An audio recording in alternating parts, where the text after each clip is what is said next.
She invited her neighbor to spend the night because he was in trouble. Her fiancé cheated on her. After the breakup, she became close to her neighbor, but he died suddenly, leaving her with peace, memory, and the strength to live on. She woke up earlier than usual, although the alarm clock was silent. It seemed that the air in the room had changed. It was a little heavier, thicker, like before a thunderstorm. Her fingers felt the coolness of the sheet, and her heart began to beat faster, although nothing outwardly hinted at danger. The day promised to be ordinary, but a strange feeling appeared in her head that something was beginning. Unknown, not yet outlined, but already real. She got up, pulled on her bathrobe, and went to the window. Behind it, everything was as usual. Trees were stretching sluggishly, the pale sun was breaking through the clouds, the neighbor's balcony was empty. But when she went out to the kitchen, she saw 3 missed calls on her phone. All from a neighbor she only saw occasionally. Something about these calls alarmed her. She didn't call back right away. First she made tea, sat down at the table, stared at the screen for a long time, as if trying to guess what was out there beyond the calls. Then she pressed the button. He answered immediately, although it was difficult to speak. Voices were buzzing in the background, something was breaking or rattling. She didn't ask questions. He needed help. He couldn't stay in his own house. Something had happened. And she agreed. When he appeared on the doorstep, he looked like a man who had just escaped a trap. His clothes were tattered, his face was scratched, and a kind of devastated cold settled in his eyes. She let him into the room, brought a blanket and set a cup of tea next to him. He didn't say anything else, just nodded his thanks and sat down on the edge of the sofa. She didn't ask. He just needed to get through the night. Everything would be clear the next day. Her fiancé came back late. She didn't say anything about the neighbor right away. At first, she wanted to, but then she thought it would be better to explain everything in the morning. It was only one night. Sometimes people need to be given shelter. Sometimes life breaks down suddenly, and someone has to lend a hand. She fell asleep anxiously, but with a sense of rightness. She did as her heart told her. There was no reason to be ashamed. The morning turned out to be unfriendly. Her fiancé wouldn't look her in the eye. He was silent, moving in jerks, like a broken mechanism. She thought that maybe he was just tired. Maybe he felt something but didn't understand yet. She decided to tell him in the evening, after work. She had the whole day to gather the words, to explain, to calm down. She didn't even suspect that words were no longer needed. In the afternoon, the neighbor left, leaving only a short note of thanks. Everything looked ordinary. She cleaned the room, aired it out, cooked dinner. But there was still something heavy in the air. She couldn't define it. As if after a fire. When the smoke was still invisible, but had already seeped into the furniture, clothes, walls. The groom came in the evening with a different face. It seemed that he no longer belonged in this house. He behaved differently, a little haughtily, a little aloof, like a stranger. She noticed it right away. He didn't take her hand, didn't say the usual things. And she realized that something was broken. Night, he sat in the bathroom for a long time. Then he came out and lay down on the very edge of the bed. She lay motionless, staring at the ceiling, wondering if he could hear her breathing. In the morning, he left earlier than usual. Breakfast remained untouched. She was left alone with a feeling that she had no experience of naming. It wasn't jealousy. It wasn't suspicion. It was like a crack that went through the air, from the kitchen to the bedroom, from the door to the heart. The day passed. In silence, she tried to find an explanation. Maybe he was offended. Maybe he didn't understand. Or maybe he understood more than she wanted. She went through the options, but none seemed accurate enough. She just felt that something had moved. Something had changed forever. On the third day, everything became clear. By chance, she picked up his phone to answer the call. The screen lit up with a message. She wasn't looking, but her eyes caught on words that shouldn't have been there. There was a name she didn't know. Messages that weren't meant for her. She reread them, not breathing. Her body went cold, as if the blood had left her veins. Her fiancé had betrayed her. Not now, not yesterday even. Earlier. And now he'd just let it come out. The betrayal itself didn't break her. She was shocked that all this had happened after that night. After she had trusted him, helped him, stayed true to herself. She didn't know what to do. She didn't cry. She just sat there staring into space. Everything had become empty. The room where there was tea, a blanket, gratitude. The heart that had been beating with that person's name just yesterday. And now, silence. A complete silence that began a story. She was just getting started. The next day she didn't leave the house. Not because she wanted to hide, but because there was no point in going anywhere when everything inside had stopped. She walked around the apartment as if she were seeing it for the first time. Everything became alien: furniture, books, mirrors, even things that only yesterday seemed like her own choice. As if this wasn't her space, but the remnants of someone else's life that had suddenly ended, leaving her. Among the rubble, the phone was silent. Her fiancé didn't call, didn't write. She didn't wait. But she still looked at the screen. Every morning, every hour. Habit. But there wasn't even an empty message. And that seemed even worse than the betrayal itself: indifference. She didn't scream, she didn't cry, she didn't demand explanations. She just kept quiet. And in that silence something was ripening. On the fourth day she met her neighbor on the stairs. He looked better, though his eyes still held the same confused expression. They just nodded to each other, not stopping. He didn't know what had happened, couldn't know. And she didn't want him to know. This was her story. Her pain. And only she could decide what to do with it. The next morning she gathered her things. Not hers, his. She folded them carefully. Neatly, as if the things still had the last remnants of warmth in them. Every shirt, every pair of socks, every detail a reminder of how they had once laughed, planned the future, talked about getting married. Now it was all just fabric. Meaningless. Weightless.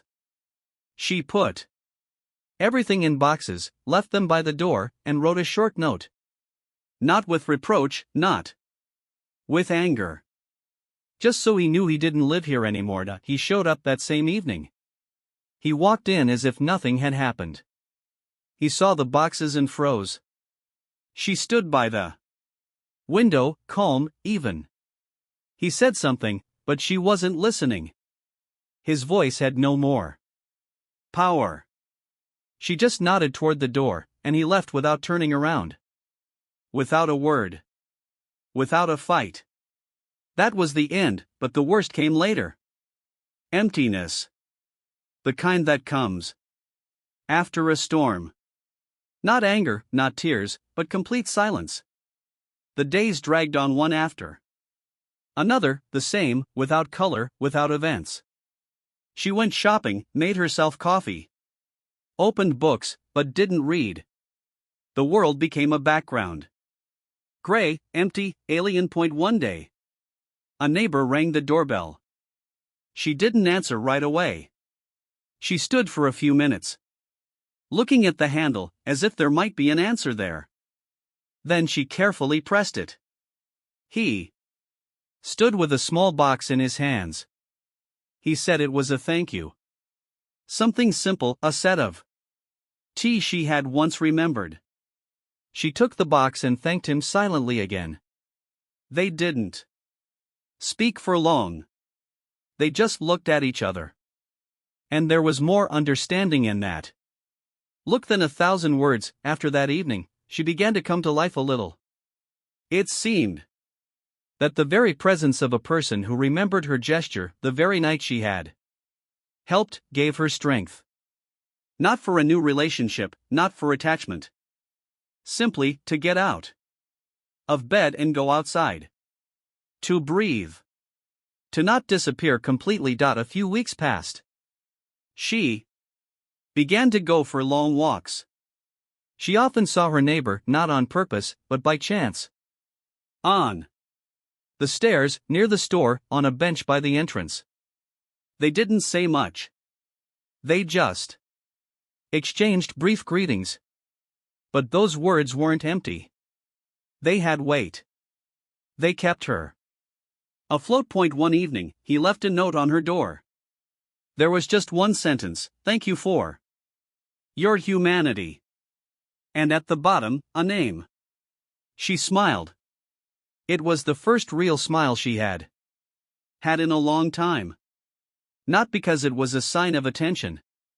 And because someone saw her when she was on the edge and recognized her kindness. Without demands. Without expectations. That same evening, she spread out on the table the plans she and her fiancé had once drawn. A wedding, a honeymoon, a house. She looked at it all as if they were pages from someone else's life. And then, without hesitation, she burned them. Every page. Every line, every schematic, house and name. The ashes were the beginning. Later, she changed her hairstyle. Rearranged the furniture. Gave some things to charity. Not because she wanted to change herself, but because she needed to give herself space to breathe. To blow the dust off her soul. And life slowly began to return. Different. Not the same as it was. But hers. One of those days, the neighbor called again. This time, just to talk. They sat in the kitchen, drank tea, and talked about little things. About work, about the strange weather. About the smell after the rain. He was an attentive listener. And she suddenly realized that she was no longer afraid to speak. Not afraid to be heard. She didn't think that life would give her a chance to feel peace next to someone. But now she knew, peace is not always the result of great love. Sometimes it's gratitude for the fact that you are not alone. That there is someone who sees you as a person, not a mistake. Who doesn't ask for anything in return. And every day she became stronger. Not thanks to someone. And thanks to herself. Thanks to the decision to remain human, even when it hurt. Thanks to the ability to stay calm when the world was falling apart. And now she no longer asked why this had happened to her. She knew that not every blow was destructive. Some simply changed direction. The day came when she woke up for the first time in a long time without a heaviness in her chest. There was no anxiety, no anger, no sadness. Just a silence that did not oppress, but soothed. Dawn filled the room with soft light, and she realized that something had changed in her for good. Once she had been afraid of loneliness.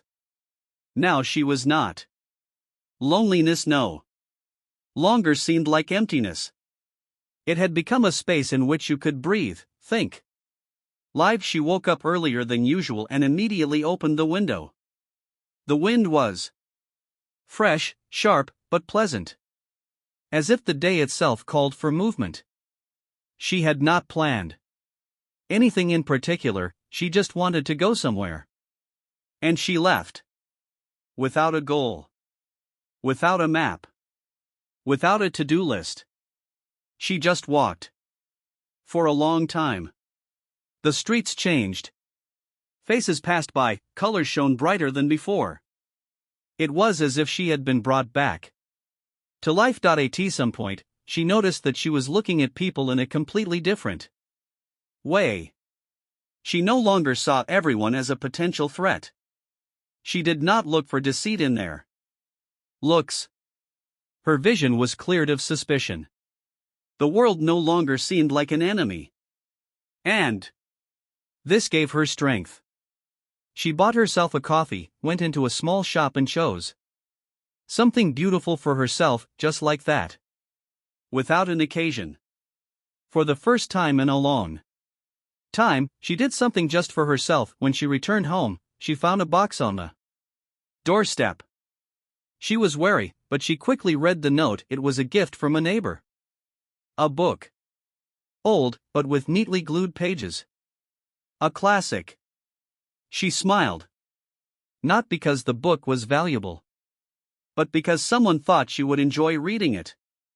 It was a gesture she hadn't expected, but one she remembered. From that day on, a new tradition had begun between them.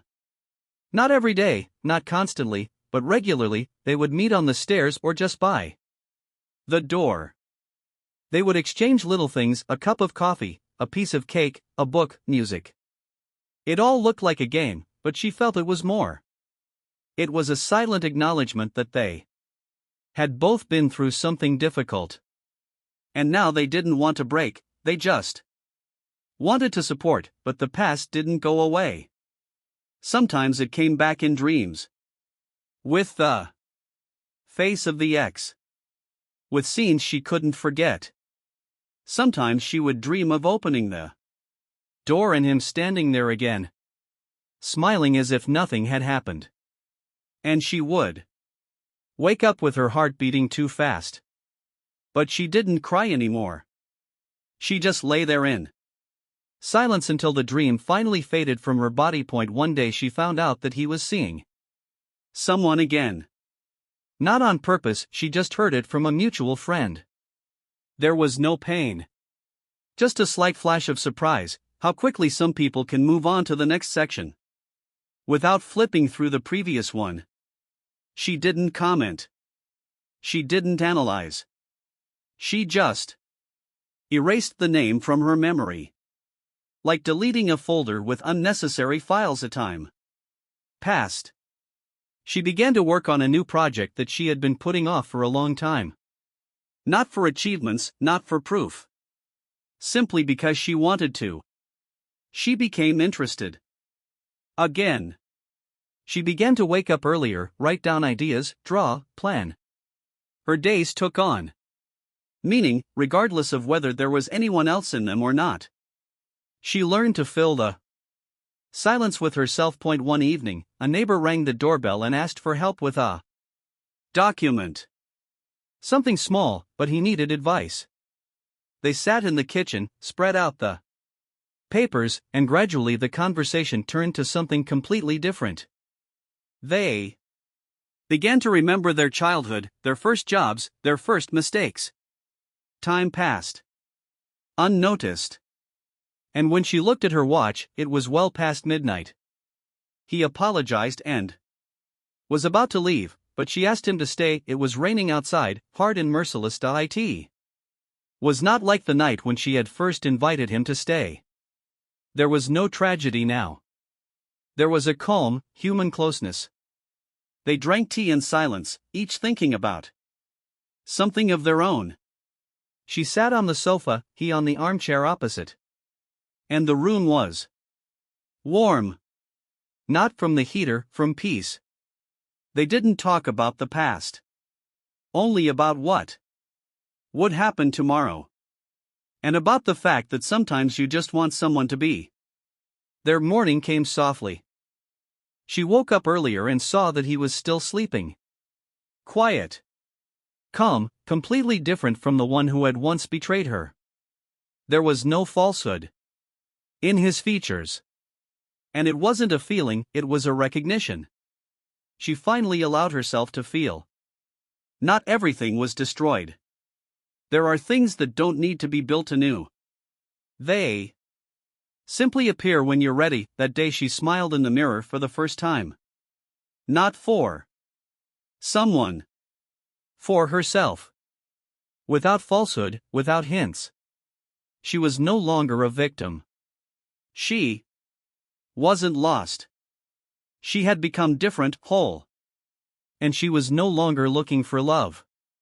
Because she knew that when it came, she wouldn't apologize for other people's mistakes. She would be simple, pure, calm, human, and just when she thought that life had finally become clear, the call rang. Not from a neighbor. From her ex. After months of silence, disappearance, after she had erased him from her thoughts, he dared to call. And left a message. Short. But unexpected. He asked to meet. She didn't listen to the voicemail for a long time. It just hung in the phone, like something alien. As if her phone had accidentally caught a wave from another life, from one to which she had no desire to return. But it was there. And every time she picked up the phone, her eyes would slide over the inscription, 1. New voicemail. The temptation to listen was there. Not out of curiosity, out of a desire to finally make sure that she no longer needed it. Finally, she pressed the button. A voice, painfully familiar, echoed in her ears. At first cautious, then confident. He said that he had reconsidered everything. That his behavior had been a mistake. That he understood who he had lost. He asked to meet, not to make excuses, but to say something important. He didn't say what exactly. Just important. She sat still. There was neither anger nor longing in her. Only peace and clarity. But this call changed something. Not because she hesitated again. No. Her life was already taking a different course. It was simply that this voice had brought back something in her that had been silent for a long time. A shadow of doubt. And this shadow was asking for an answer. She agreed to meet. Not for him. For herself. To make sure that she was no longer the same as she was. That she was no longer afraid. No longer waiting. And no longer hoping. They met in a quiet place. Not in a cafe, not in a familiar park. Where they had once accidentally gotten lost together in the rain, and then laughed for a long time. He stood with flowers. She with empty hands.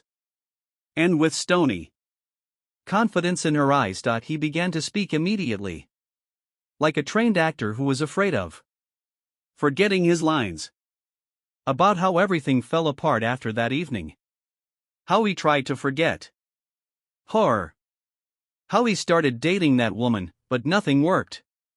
How he realized that he had lost not just his home, he had lost the only person who was his true support. He said that he was ready to wait. Even if it would change nothing. She did not interrupt. She let him finish. Only at the end, when he fell silent, did she look into his eyes and say, "You're already waiting for something that won't happen." And she turned around. At that moment, she didn't feel strong. But she felt free. She no longer had to answer questions. She didn't carry the burden of forgiveness. She didn't carry the fragments of the past with her. She was as if cleansed. And although her legs trembled a little, she didn't stop. She walked confidently, calmly, towards her present, which no longer had anything in common with him. When she returned home, she didn't say a word to her neighbor about this meeting. Not because she was hiding it. There was simply no need. This day was just for her. But he, looking at her silently, immediately understood that something had changed. And he simply said, "Do you want some tea?" And she nodded. For the first time in a long time, she didn't have to explain. People who see you for who you are don't need stories. The following days were quiet. But inside, everything was boiling. She wasn't thinking about her ex, not about his words, but about the fact that all the years she had given, endured, and waited were finally behind her. She was different. And she liked this new version of herself. The neighbor began to appear more often. Not intrusively, not too noticeably. It was just that every time she came home, his window would light up. Sometimes he would leave something under the door, a book, a note. Once he even brought a tiny tree in a pot. Plant and take care of it. It grows. Like you, it said. She laughed. And planted it. For the first time in a long time, she wanted something to grow. One evening, when there was a strong wind outside, they found themselves in her kitchen again. He brought dessert, she made tea. And again, the conversation turned to something deep. Not about events. About feelings. About how it hurts when you're not heard. About how long it takes to heal, not wounds, but the marks left by words. She was silent when he spoke. And he listened when she spoke. It wasn't romance. It was trust. The next morning she received a message from her ex. Short, I realized that everything is lost. I will not bother you anymore. And also, thank you for giving me a chance to say something. She did not answer. But she did not ignore it. There was simply nothing more to add. After that, the days became even calmer. She returned to work, took up a new hobby, even signed up for courses that she had long dreamed of. There was no longer any room for fear or resentment in her space.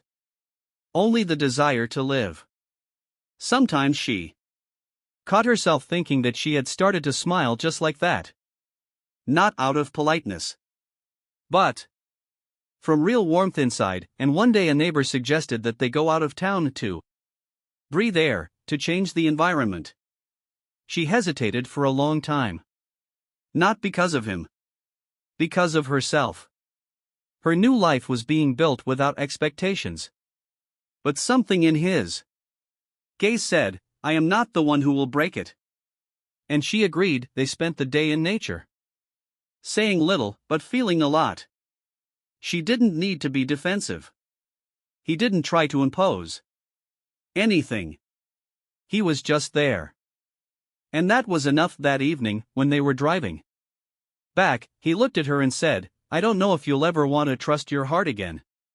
But I'm staying there. Not to take it, but to help protect it. She was silent. But this time, with tenderness. And she realized she was no longer afraid. Weeks passed, and life resumed its calm rhythm. She didn't remember what had happened before that evening, when the door closed behind the ex. She no longer analyzed, didn't twist the details in her head, didn't check herself for mistakes. Everything that remained in the past remained there. Her present was simple and real, like fresh air after a thunderstorm. Every morning, she woke up earlier than necessary and found time for herself. A hot shower, coffee, a walk. She began to notice things around her that she hadn't seen before. She became interested in life. She no longer hid from herself, did not replace silence with noise, was not afraid to look in the mirror. There was no longer pain in her eyes, only peace. The neighbor became a part of this new life. He was there, but did not press. He appeared when it was appropriate, and disappeared without unnecessary explanations. She was not afraid that there was no clear definition between them. She did not need it. She already knew that what was important was not in words, but in what remained after each meeting: peace, ease, a sense of security. When he left on business, she did not worry. Life did not stop. She continued to live her days, work, learn new things, do what brought pleasure. But on the fourth day of his absence, something changed. Messages remained unread, calls unanswered. At first she thought it was a technical error or busyness. But when the fifth day passed in complete silence, anxiety set in. She began to pay attention to little things that she had not noticed before. His mail remained in the mailbox. His plants on the windowsill turned yellow. The lights were not on in the windows. All this did not look like a trip, like a disappearance. But she did not panic. She acted. She called, asked, tried to find out where he was. But there were no answers. All traces were cut off. A few days later she received a call from an unknown number. She heard that his body had been found in another city. The cause was a heart attack. Sudden. Without warning. Without a chance. He was alone when it happened. His things remained untouched. Documents, phone, everything was with him. She did not scream. She did not cry. She just sat for a long time, not moving. There were no thoughts in her head. Only an emptiness that could not be filled with anything. She didn't feel anger, fear, or pain. It was something bigger, deeper. Like when you lose a part of yourself, and you don't even know which one. It felt like she hadn't lived, she had simply existed, watching everything around her continue to move, as if nothing had happened. She came to his house 2 days later. The key was under the rug, as always. She went in, took off her shoes, turned on the light. Everything was just as he had left it. There was an open book on the table. On the windowsill was a note with her name on it. She held it in her hands for a long time before reading it. There were no goodbyes in it. Just a brief description of where he had left the gift.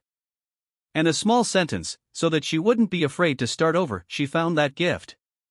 It was an old camera and a box of film. It had dozens of frames in it. Her smile. Her eyes when she didn't know they were looking at her. Her shadow on the wall. Her hand touching the cup. Her movements when she just walked across the room. These were moments she didn't remember, but which he had managed to catch. She cried. Without a sound. Without tantrums. Right there, on the floor next to the box. Since then, something in her had changed. Completely. She no longer looked for meaning in what had happened. She simply accepted it. People come into our lives to change us. Sometimes for a short while. Sometimes forever. He didn't leave her empty. He left her himself. In memories. In silence.